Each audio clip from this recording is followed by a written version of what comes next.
Kabajamtoota hordoftoota tajaajila wangeelaa soogiddaa bakka jirtan hundumaatti nagaadhaaf araara ayyaanni waaqayyoo isiniif haa baay'atu. Akkam jirtu? Torban kun akkam ture? Torban darbee mata duree kan biraa irratti wajjiniin ilaalle har'a immoo sagalee waaqayyoo mata duree kan biraa irratti wajjiniin ilaaluudhaaf achi as baaneerra. Har'a wanta waaqayyo ajaa'ibsiifatu tokko wajjiniin ilaalla. Waaqayyo waa hin ajaa'ibsiifataa jettanii yaaduu dandeessu. Garuu waaqayyo waan ajaa'ibsiifatu tokko qaba. Isa isiniif qooduun barbaada. Turtiin keessan anaa wajjiniin haa ta'u hin kadhanna. Si galateeffanna yaa waaqayyoo. Galataaf ulfina siif dhiyeessina. Gochaa keef, gaarummaa keef, gargaarsa keef. Bara dabarsinee hundumaan wajjiniin darbuu keetiif nu wajjin dabarsuu keef bara baraan galanni siif haa ta'u. Ammas kunoo maqaa keetiin sagalee kee saaqneerraa inni kanaan dura dhiyaattee nu barsiisaa turte har'a karaa addaa dabaltee nu barsiisuun jaalala kee haa ta'u maqaa gooftaa Yesuusiif jettee ameen. Eeyyee kabajamtoota hordoftoota keenya waaqayyo waan ajaa'ibsiifatu qaba. Waaqayyo waan ajaa'ibsiifatu waan baay'ee qabaachuu danda'a. Garuu har'a waan tokko qofa akka wajjiniin ilaalluun barbaada. Wanti waaqayyo ajaa'ibsiifatu inni tokko kan anaanis baay'ee na ajaa'ibe waaqayyo ajaa'ibsiifachuunsaa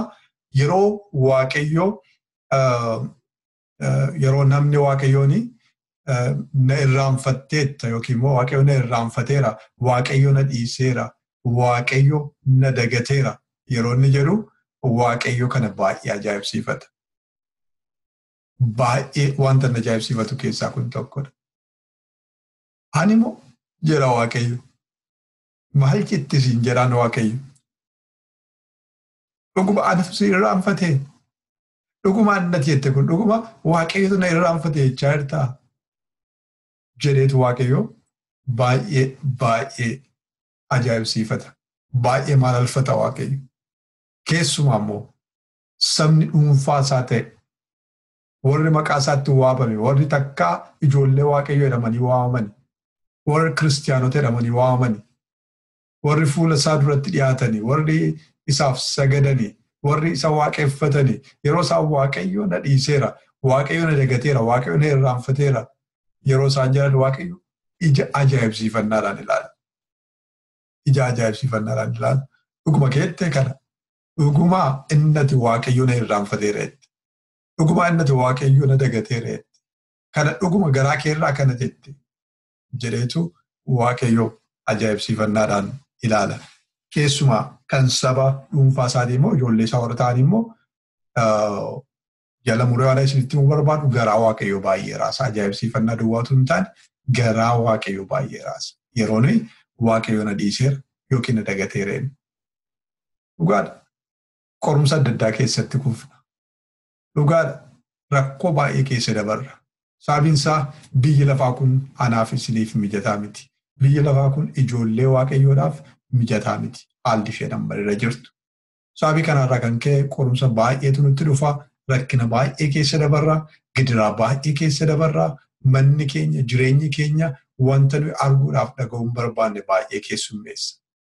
Ammayyuu yeroo kana dhaggeeffataa jirtu wanta baay'eetu jireenya kee keessa jira ta'uu danda'a. Waan ati ittiin waaqayyoon dhuguma waaqayyo na wajjin jira jettee gaafattu. Amma yoo gaafachuu baattees jireenya kee keessatti ulaa ta'e dhaabattee iddoo ta'e irra geesse waaqayyo na dagateera, waaqayyo naan na dhiiseera, waaqayyo naan irraanfateera, waaqayyo dhimma koo hin qabu yeroon itti jette jiraachuu danda'a. Ammas jechaa jirta ta'uu danda'a. Haa ta'u malee kun waaqayyoon baay'ee kan isa ajaa'ibudha. Waaqayyo akkamittiin si irraanfadhaa jedha. Mee akkamittiin si irraanfadha natti himi. Mee natti himi. Akkam godheen si dagadha natti himi. Mee akkam godheen si dagadha. Akkam godheen si irraanfachuu danda'a.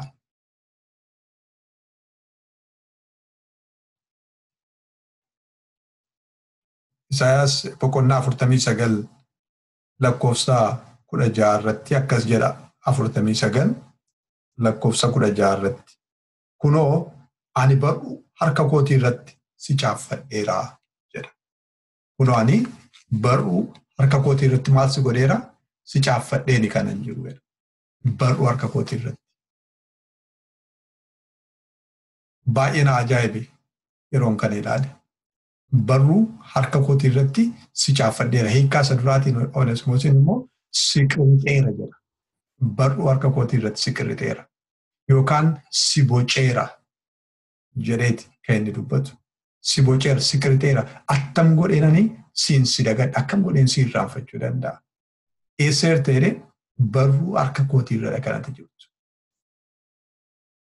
Eessattan si barreeffadheera barruu harka kootii irrattan si barreeffadheera.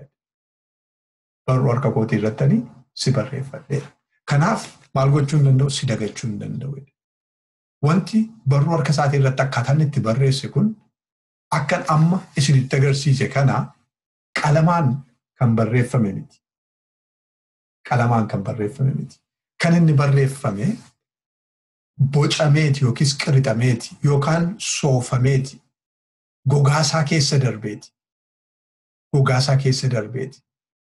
Akka namoonni yeroo ilkaan tumatan itti tumatan namoonni qaama isaanii irratti gogaa isaanii irratti wawwaraanamuudhaan soofuudhaan wantoota adda addaa irratti godhan kana barruu harka isaatii irratti qirixamee bocamee kan irraa baduu hin dandeenyedha kan inni irratti barreeffame. Kanaaf wanta dhiqamee badu miti. Waan dhiqamee irraanfatamu yookiis waan dagatamu miti. An barruu harka kootii irratti si bocadheera yookiin siin si qirixeera. Yaadannoon kee foon koorra utuu jiru akkamittiin si irraanfachuu danda'a. Calluma jedhamee qalama baduun miti kan inni barreeffame. Foon kootti beeti kan inni jiru foon koorradha kanatti jirtu. Barruu harka kootii qirixeeni boceeni kan irratti barreeffadhee jiru. Kanaaf siin akkamittiin si dagachuu danda'a. Itti fufiinsaan si yaadachuu koo. Utuu walirraan kutin si yaadachuu koo. Yeroo hundumaa si yaadachuu koo. Akkamittiin shakkita. Akkamittiin gaaffii keessa galchita. Kana kan inni ittiin jedhe lakkoofsa 14 irratti Tsiyoon akkas jettee naanidha. Tsiyoon garuu Waaqayyo nagateera gooftaan koo na irraanfateera hin jettee jedha. Tsiyoon garuu Waaqayyo nagateera gooftaan koo na irraanfateera hin jette. Yeroo isheen akka jettetu ajaa'ibsiifannaadhaan deebiseef Waaqayyo mee akkam godheen si dagadha. Mee natti mattamiidhaan si dagadha. Mee akkam godheen si dagachuu danda'a. Mee kan akkam ittiin shakkita. Kan akkam ittiin gaaffii keessa gashitame.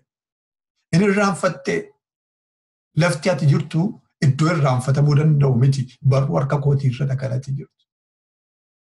Akkan isin irraanfanneefan barruu harka kootii irratti qirixee si tolche. Barruu harka kootii irratti si barreeffadhe. Wanti barruu harka ofii irratti barreeffatan waan akka hin irraanfanne barbaadanidha. Namoonni tokko tokko yeroo gabaa dhaqan yeroo waa bituu dhaqan illee akka hin irraanfannetti harka isaanii irratti barreeffatanii bahu. Namoonni tokko tokko yeroo ganama waajjira deemuudhaaf fedhan waan akka hin irraanfanne barbaadan utuu manaan bahin barruu harka isaanii irratti barreeffatanii bahu. Waaqayyo barruu harka kootii irratti si barreeffadheera. Isayyuu immoo bocee qirixeen kanan si barreeffadhe foon koo keessa jirta. Gogaa koo keessa dabarteetu foon kootti baatee jirta. Akkamittiin si irraanfachuu danda'a. Galanni isaaf haa ta'u. Sittin tolu obboleessa, sittin tolu obboleettii koo. Barruu harka Waaqayyoo irratti barreeffamtee jiraachuun kee. Barruu harka Waaqayyoo irratti bocamtee jiraachuun kee. Barruu harka Waaqayyoo irratti qirixamtee jiraachuun kee. Iddoo irraanfatamuu hin dandeenye Waaqayyo iddoo inni si irraanfachuu hin dandeenye jiraachuun kee. Yeroo hundumaa fuula isaa dura jiraachuun kee sitti hin jiru. Kana caalaa wanti na gammachiisu hin jiru anaan. Kana caalaa wanti itti keessi koo boqotu hin jiru. Ergan barruu harka Waaqayyoo irra jira ta'eeti. Erga Waaqayyo harka isaa irratti anaan na bocee na barreeffatee jira erga ta'eeti. Kana caalaa wanti na gammachiisu kana caalaa wanti jireenya koo boqochiisuu danda'u hin jiru. Waaqayyo ajaa'ibsiifannaan gaafata. Mee kamiin ajaa'ibsiifachuutu nurra jira yoo dhugaa dubbachuudhaaf ta'e. Amanamummaa Waaqayyo ajaa'ibsiifachuutu nurra jira moo amanamummaa dhabuu saba isaatiiti kan nuyi ajaa'ibsiifachuun nurra jiru. Tsiyoon dhuguma amanamummaa Waaqayyo ajaa'ibsiifachuutu nurra jira moo ofii isheeti amanamummaa dhabdee Waaqayyoon nagateera na dhiiseera jechuu isheeti kan nama ajaa'ibu. Waaqayyo sabara ishee guutuu isheedhaaf amanameef amanamuu dadhabde Tsiyoon. Atis anis har'a akkasidha. Waaqa isa bara keenya guutuu nuuf amaname isaaf amanamuu dadhabneetu achi as deebifnee Waaqayyo na irraanfate yookiis na dagate jenna.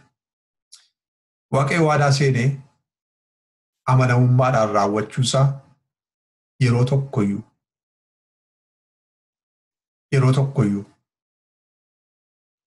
shakkuu hin dandeenyu. Waaqayyo yeroo hundumaa amanamaadha.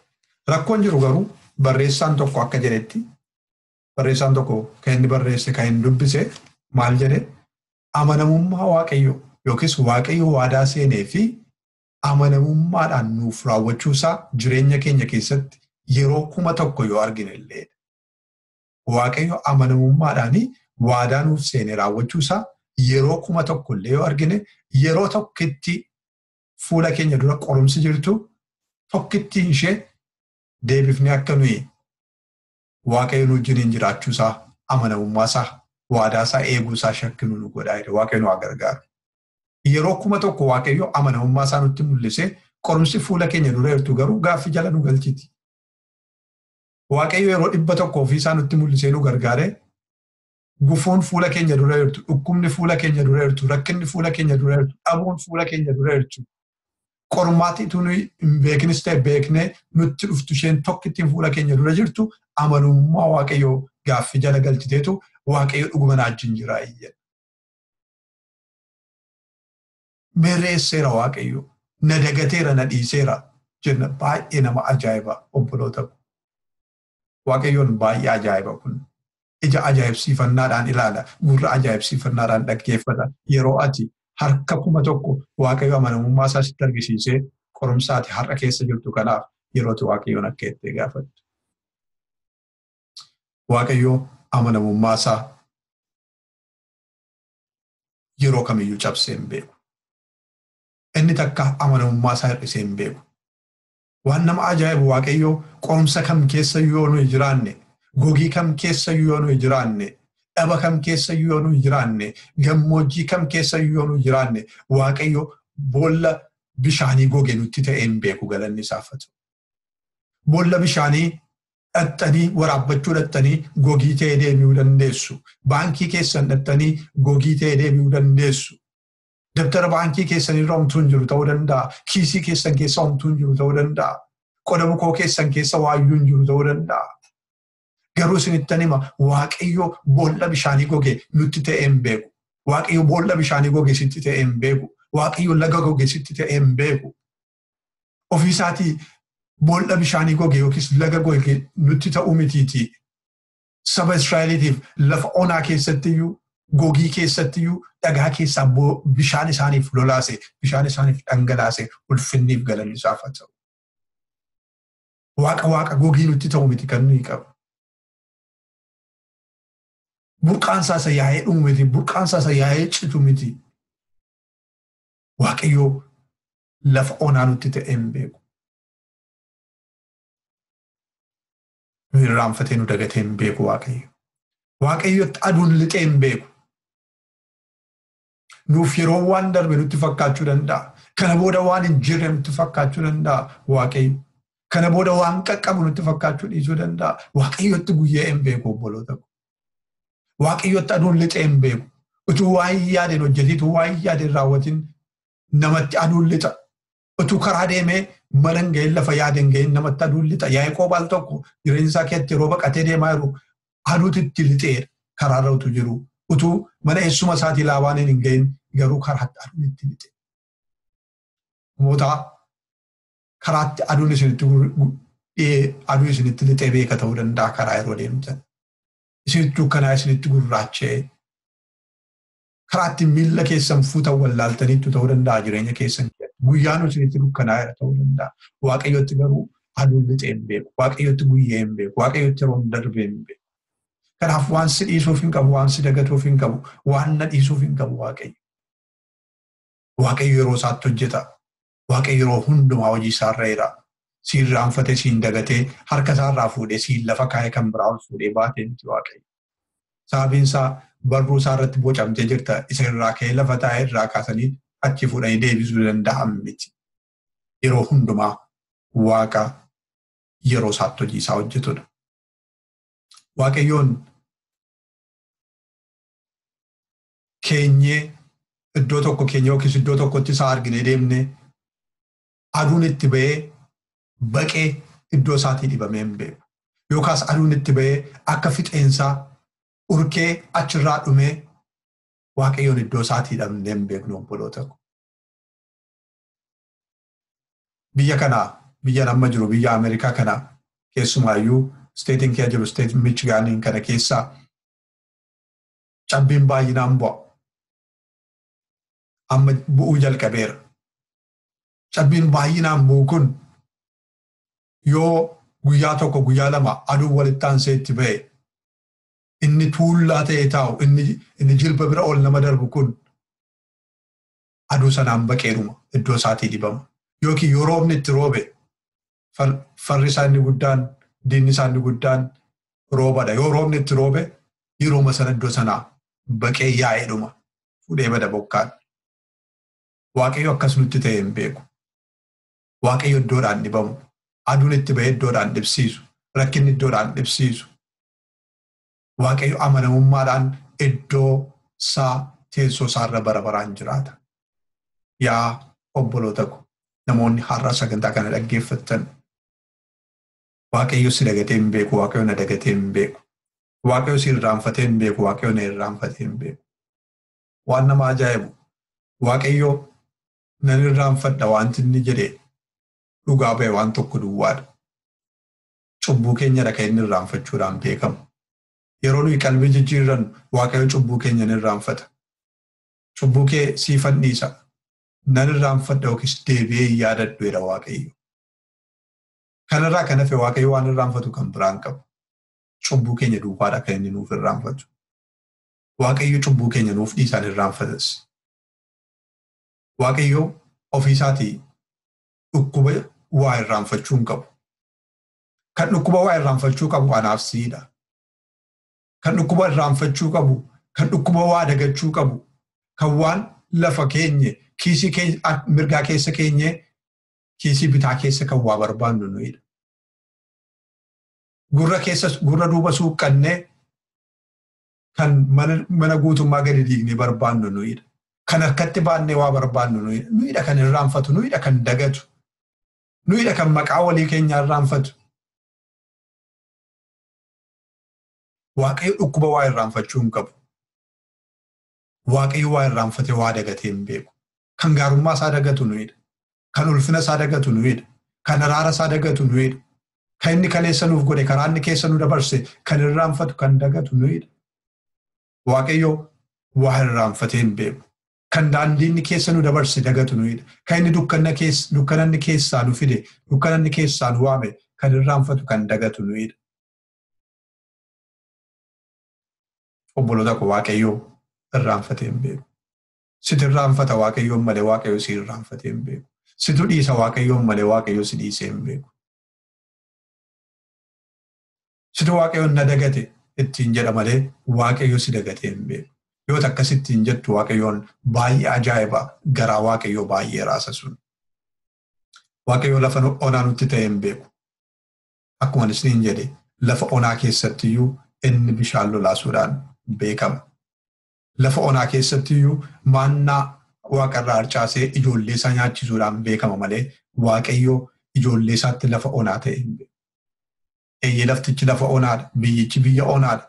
Waaqayyo garuu isaaniif yeroo hundumaa isaan soora ture, isaaniinis in obaasa ture. Eertuu dubbifannee Isaas boqonnaa 49 lakkoofsa 16 irratti jecha kunoo jedhu akkasiin jala murattan barbaada. Kunoo jedhe. Barruu harka kootii irratti si barreeffadheera jechuu isaatiin dura kunoo jedhe. Maal jechuu isaati? Ilaalaa jechuu isaati. Ilaalaa. Ilaali. Waan mul'atudha jechaa jira. Kunoo sittan argisiisa. Kunoo sittan argisiisa. Waan mul'atudha. Barruu harka kootii irratti si barreeffadheen jira. Kunoo ilaali qabatamaadha. barruu harka kootii irratti barreeffadhee jira. Kiristoos Yesuus barruu isaa sitti argisiiseetu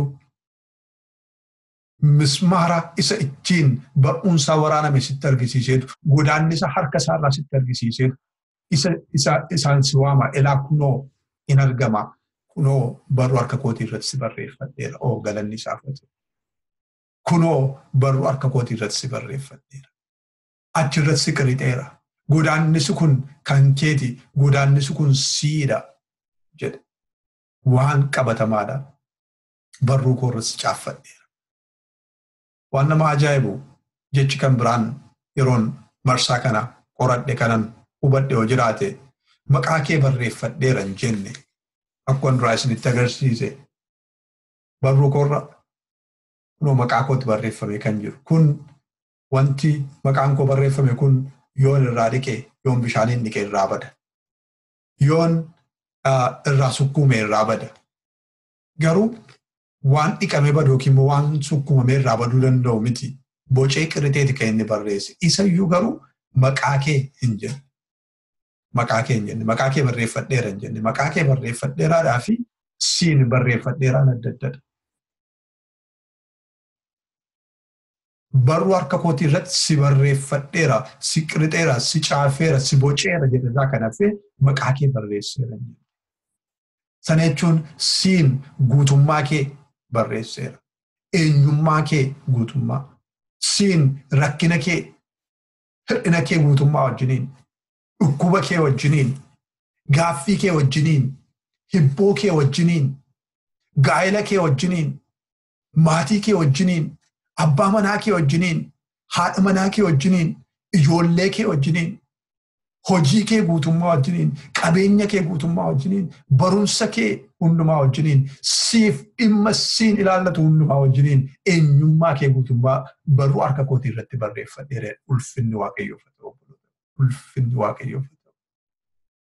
Maqaa kee duwwaa barreessee dhiisuu fi guutummaa kee barruu harka isaatii irratti barreessuu gidduu garaagarummaa guddaadha kan jiru. Waaqayyo kan inni jedhe siin barreeffadheera. Achi keessa waan hundumaa kee jira. Achi keessa dhimma kee guutummaa jira. Achi keessa yaaddoo kee hundumaatu jira. Achi keessa raafamuu kee hundumaa, waan ati itti qabamtu hundumaa, waan gaaffii sitti ta'e hundumaa, hir'ina keef jabina kee guutummaa isaa dabalatee achi keessadha kan inni jiru. Barruu harka Waaqayyoo irratti qirixamee jira.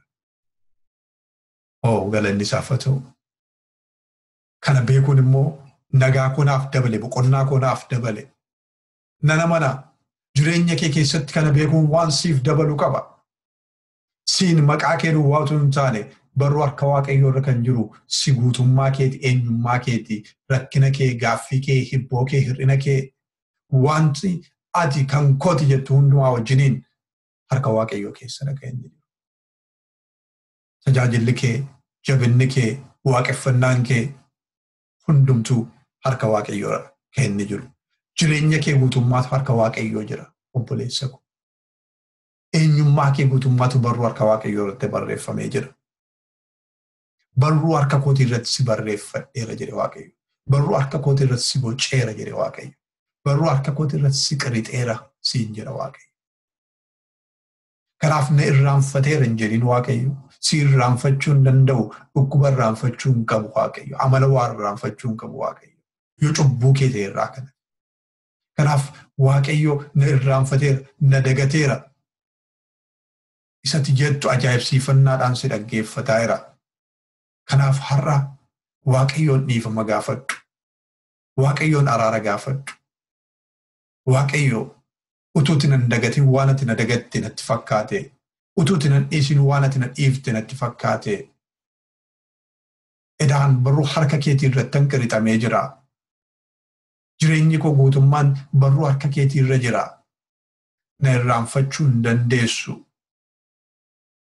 Amala na irraanfachuus hin qabdu. Angaruun hubanne har'a garuu sagaleen kee natti dubbateera. Kanaaf kan kanaan duraaf natti araarami. Barruu keerra waan na keesseef iddoon hin irraanfatamne waan hin jiruuf. Irraanfatamus waan hin dandeenyeef galanni siif haa ta'u jedhiitii Waaqayyoof galata dhiyeessi. Cubbuu keefis dhiifama gaafadhu. Yeroo hundumaa kana yaadadhu. Yeroo ati na irraanfateettu Waaqayyo ajaa'ibsiifannaadhaan si gaafata. Ani immoo siin jedha.